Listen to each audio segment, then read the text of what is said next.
The, there are three elements to this network. You've heard of two, the clinical trials aspect of biobanking.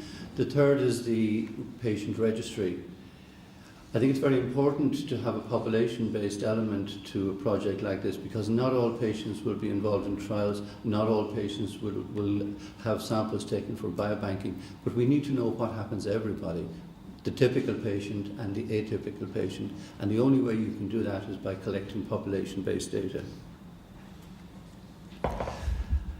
The National Cancer Registry has been in existence now since 1994, so as Paul has alluded, I've been around for a long time, since the beginning. We already collect population-based data on all newly diagnosed cancer patients in Ireland, both public and private hospital patients. This is the data set we collect. I'm certainly not going to go through it in detail, just to give you the idea. First of all, there is quite an extensive data set which we collect already. We collect information on the patient, their identity, some socioeconomic data. We link also with all death certificates issued in Ireland, so we know when patients die, what they die of. We collect detailed information on the cancer itself, the method of diagnosis, its type, on the pathology lab, staging where relevant, and also on treatment. We now collect very detailed data on treatment, surgical treatment, radiotherapy, if patients are receiving systemic therapy, the name of the drug that they're receiving, and so on.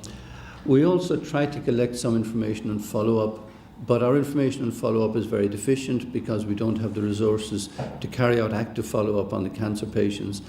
And one of the strengths of what I'm going to talk to you about now is that we're going to look much more at the bigger picture for the cancer patient. This is the sort of information which we could potentially collect for any cancer patient. In purple here is what Cancer Registry collects already, which is essentially the diagnosis, the original assessment, treatment, and a little bit of information post-treatment, and then whether the patient is alive or dead after a period of time. There's a lot of information in the meantime which we just do not have at all. What is the clinical status of the patient at any time after diagnosis? Has the patient relapsed? Is the patient currently under treatment? And so on. And we also don't collect very much information about pre-existing factors, socio-demographic information, symptom information, delays in treatment and diagnosis and so on. And there's also contextual information I just want to draw your attention to. And we've found increasingly over the years that this contextual information is very important in determining what treatment the patient gets and what the outcome is. We see that older patients, unmarried patients, patients who live in more deprived areas are less likely to be treated, have poorer outcomes. And we don't quite understand in many cases why this is. Some of it has got due to the fact that they've got higher comorbidities and so on.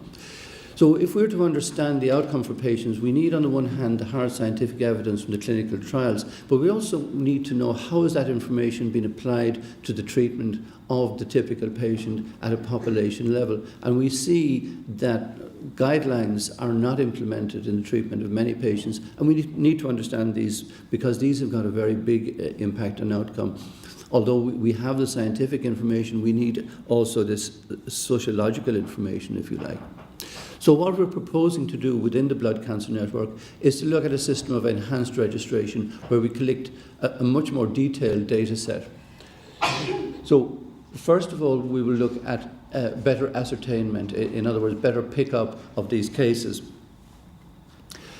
If we look at the delay between diagnosis and registration of blood cancers, this is the percentage of cases which have been registered by us within a year of diagnosis. You can see leukemias and myelomas are very low down here. So after a year, we're still only aware of about a third of leukemias and a bit over 40% of myelomas. That's a very long delay. If we look at it the other way, the average delay in days, you can see for breast cancer, the average delay in registration is about 3 months, whereas if you look at myeloma, it's about a year. There are many reasons why this happens, but it makes it very difficult for us to pick up good contemporary information if it's over a year until we actually get a medical record and register the cancer case. We've discussed this with the Scientific Advisory Board, and there are many reasons why. I'm looking at one of my tumour registration officers sitting here, and I'm sure she can give me all sorts of reasons why medical records for haematology patients disappear into the system and don't turn up for a long time. But we need to do something about that.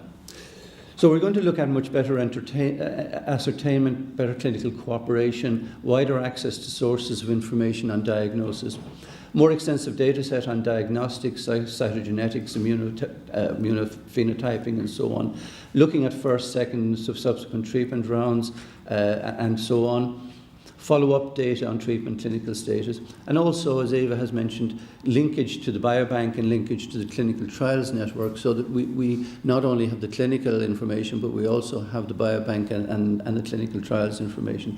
And very importantly, looking at patient-reported outcomes. So what is the patient experience like now? What will the patient experience be like in 6 months, 12 months? What's their quality of life? Because in many of these conditions, particularly AML, the expectation of survival is quite poor. So quality of life becomes a very, very important criterion here in looking at treatment and looking at the indications for treatment. Is it worthwhile to give somebody another few months at the expense of a poorer quality of life? And we need population-based information on that. So we're going to look at a number of different sources of data, at laboratory obviously, at discharge records, the HYPE record now which is generated for every patient at discharge. We pick these up much more readily. The hospitals have big financial incentives to produce this data now. Earlier access to death certificates, and we collect the usual basic information. This is the type of data structure that we're looking at. So we look at the original diagnostic episode, comorbidity, which is quite important, past history, laboratory results, the sort of treatment that patients are getting, including transplants. Then looking at supportive care, reviews and follow-up. And again, these are very important, particularly from a quality of life point of view. As I mentioned, we'll also add some data through linkage. We have now linkage with the National Drug Prescribing Database, the PCRS. Using addresses, we can add information on things like deprivation and so on. This obviously means that we need to carry identifiers, and this is something that patients need to be aware of. We keep name, address and so on, and there are confidentiality constraints on us in doing that. One of the very important things from the cancer registry is quality assurance.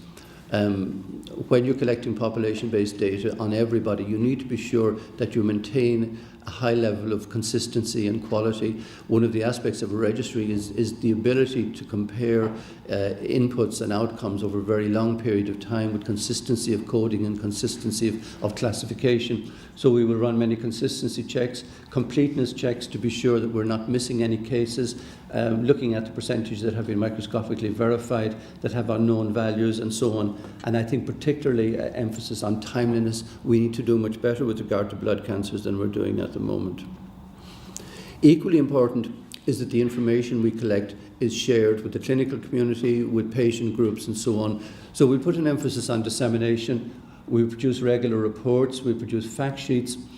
We will have a website, we will display the information, both static information and interactive information, where people can go in and query the data as far as possible. The production of peer-reviewed papers and responses to queries. And I think very importantly, we will also try to make the raw data as available as possible within the constraints of confidentiality. So identifiable data will be made available only with explicit written consent from the patients and ethical approval, but we can make anonymized data and aggregate data fairly freely available. This is not a resource that we're going to sit on. This is a resource that as far as possible we want to share. It will be a very rich resource because not only will it have the standard registration database, but it will have the enhanced data that will be collected by the network. So what are we doing? At the moment, we're working on a basic data set for AML and myeloma. As Eva has said, these are the most common hematological malignancies apart from CLL. There are about 150 new AMLs a year and about 250 myeloma. We're going to develop a data input system to allow the data to be input consistently across the country. We will run pilots of this data collection in Cork and Galway over the next few months, with the hope that we can roll out nationwide over the next year. Once we have a system up and running for these two malignancies, then we'll begin to look at the other blood cancers and again develop a database and add this to the existing data collection structure.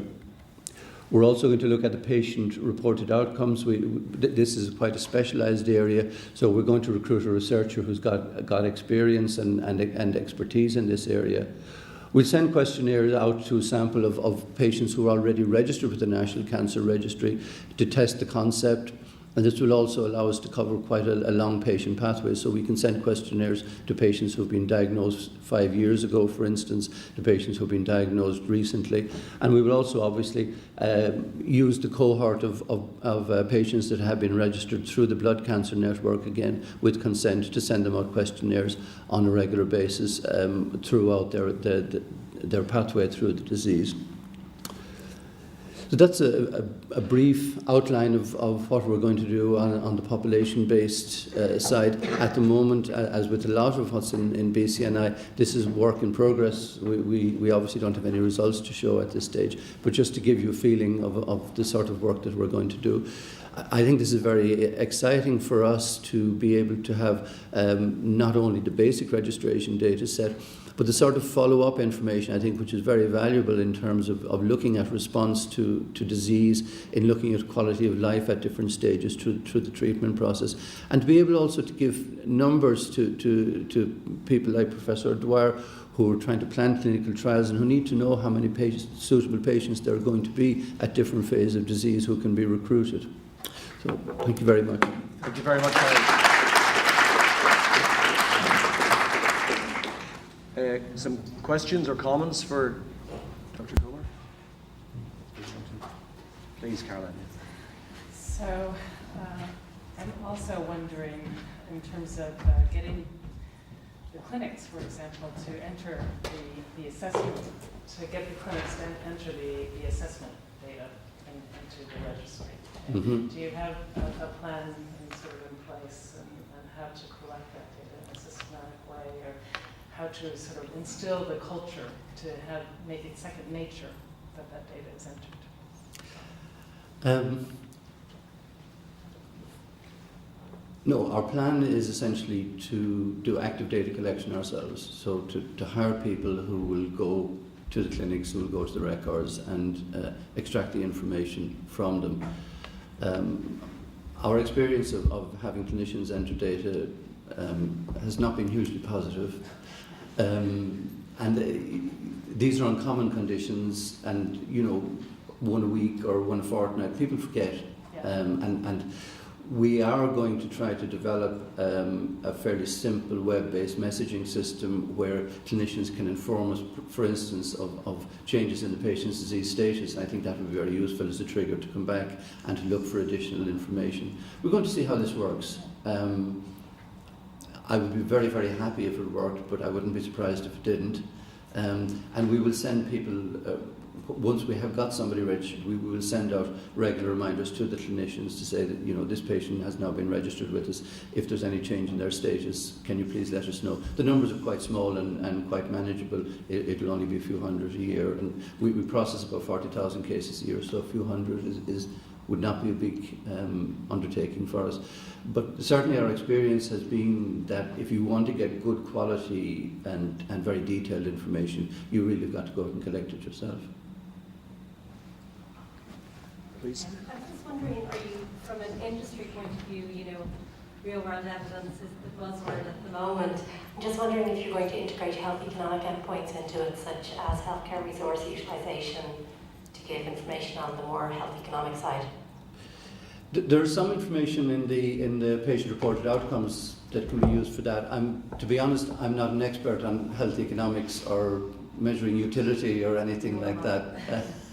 I think that's something that we would bear in mind when we're looking at it. I know this is previous studies that we have done on patient-reported outcomes, there have been measures of utility, and there have been attempts to try to look at cost-effectiveness of different interventions and so on. So this is, I think, it's something I have in mind, but I'd have to be guided by the people who know more about this than I do. And I just noticed Linda Sharp, who actually does know more about this than I do, has gone. So I can't give you any more specific answers than that.